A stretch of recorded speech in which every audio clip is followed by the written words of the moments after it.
મામલો સમૂહ લગ્નના પરિવારજનોને પોલીસ કમિશનર કચેરીએ પહોંચ્યા છે। મુખ્ય આરોપી ચંદ્રેશ છત્રોલા હજી પણ ફરાર છે। પોલીસે ચંદ્રેશ છત્રોલાની તાત્કાલિક ધરપકડ કરવામાં આવે તેવી માંગ કરવામાં આવી રહી છે। ચંદ્રેશ છત્રોલાએ સમૂહ લગ્નના નામે છેતરપિંડી આચરી હતી અને તેના પૈસા પણ પરત નથી આપ્યા। પીડિત પરિવાર પોલીસ કમિશનરને રજૂઆત કરશે। પોલીસ યોગ્ય કાર્યવાહી નહીં થાય તો મુખ્યમંત્રી સુધી જવાની પણ ચીમકી આપી છે।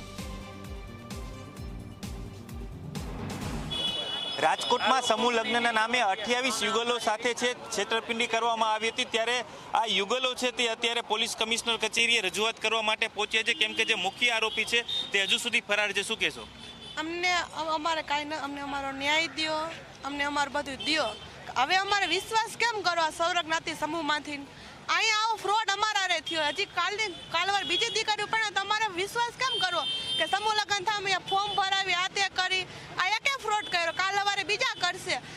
અમે ન્યાય નહીં માંગી તો કાલવારે બીજા આ પગલું ભરશે કે અમે આવું કરી, અમે પૈસા લઈને ફ્રોડ થઈ। અમારા મા બાપે વ્યાજ લઈને અમને પરણાવ્યા છે, હે અમારા મેરેજ ત્યાંથી એવી રીતના કર્યા છે, તો અમને અમારો ન્યાય દો। આજની તારીખમાં નહીં પતે પછી અમે આંદોલનમાં બેસી જાઉં। આજનો દી જો અમે આજનો દી રાહ જોઈ આજે પછી આંદોલનમાં બેસી જાઉં। ચોક્કસ વ્યાજે રૂપિયા લઈને લગ્ન કરવામાં આવ્યા હતા। હજુ સુધી જે મુખ્ય આરોપી છે તે પોલીસ પકડથી દૂર છે। શું કહેશો?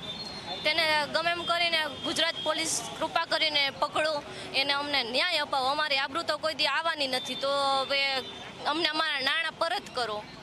પોલીસ પાસેથી બેન તમારી શું માંગ છે? પોલીસ પાસેથી બસ એટલું જ માંગ છે મારી કે પ્લીઝ તમે એને પકડો। અમે રિક્વેસ્ટ કરીએ છીએ, વિનંતી કરીએ છીએ તમને કે અમારા ગુજરાત પોલીસ એટલું જ આગળ છે બધી વસ્તુમાં। આ સમૂહ લગ્નની 28 દીકરીને ઇન્સાફ નહીં મળે ને તો અમે હાચે કહું તો પોલીસવાળા ઉપર ભરોસો કોઈ દિવસ નહીં કરીશ, કેમ કે અમે લોકો બહાર જાય છીએ તો એમ ખબર હોય કે અમે ગુજરાતથી છીએ, અમને કાંઈ ન થાય, પણ આજે ગુજરાતની દીકરીને ભેગું આવું થયું હોય। હું રિક્વેસ્ટ કરું છું કે નાનો જે જુલુમ થયો હોય એ ઇન્સાન મોટો ન કરે ને એને ઇન્સાફ અમને અપાવી દો, એને સજા આપી દો, બીજું કાંઈ નથી જોતું। આટલા દિવસ વીતી ગયા છે, હજુ સુધી પોલીસ દ્વારા પકડવામાં નથી આવ્યો મુખ્ય આરોપીને। ક્યાંક ને ક્યાંક પોલીસ કામગીરી ઉપર સવાલ ઉઠ્યા છે। અમે રાજકોટ પોલીસને સેલ્યુટ કરીએ છીએ, કેમ કે ત્યાં 6 દીકરીઓ હતી, તેમના એને ફેરા ફરવી દીધા, લગ્ન કરવી દીધા, થોડી ઘણી વસ્તુ પણ આપી દીધી છે, પણ હવે પોલીસ ક્યાં ગઈ છે? કેમ હજુ સુધી ચંદ્રેશ છત્રોલાને પકડી શકી નથી?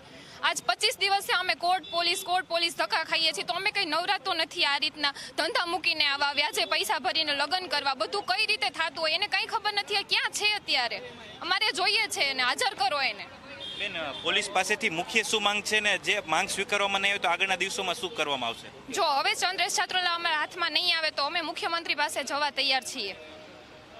ચોક્કસ આ 28 યુગલો હતા કે જેઓ પોતાના સપના લઈ અને લગ્ન માટે આવ્યા હતા, પરંતુ જે લગ્નનો મુખ્ય આયોજક છે ચંદ્રેશ છત્રોલા, તેને છેતરપિંડી કરીને આ 28 યુગલો છે ક્યાંક ને ક્યાંક તેમના જે પરિવારો હતા તેની આશા ઉપર પાણી ફેરવી દીધું હતું, તેને છેતરપિંડી આચરી હતી અને કરોડ રૂપિયાનું ફુલેકું છે તે ફેરવી નાખ્યું હતું। ત્યારે આ 28 યુગલો છે તે અત્યારે કોર્ટ અને પોલીસ કચેરીએ ધક્કા ખાઈ રહ્યા છે, પરંતુ જે મુખ્ય આરોપી ચંદ્રેશ છત્રોલા છે તે ક્યાંક ને ક્યાંક હજુ પોલીસ પકડથી દૂર છે। ત્યારે પોલીસની કામગીરી પર પણ અનેક સવાલો ઉઠ્યા છે।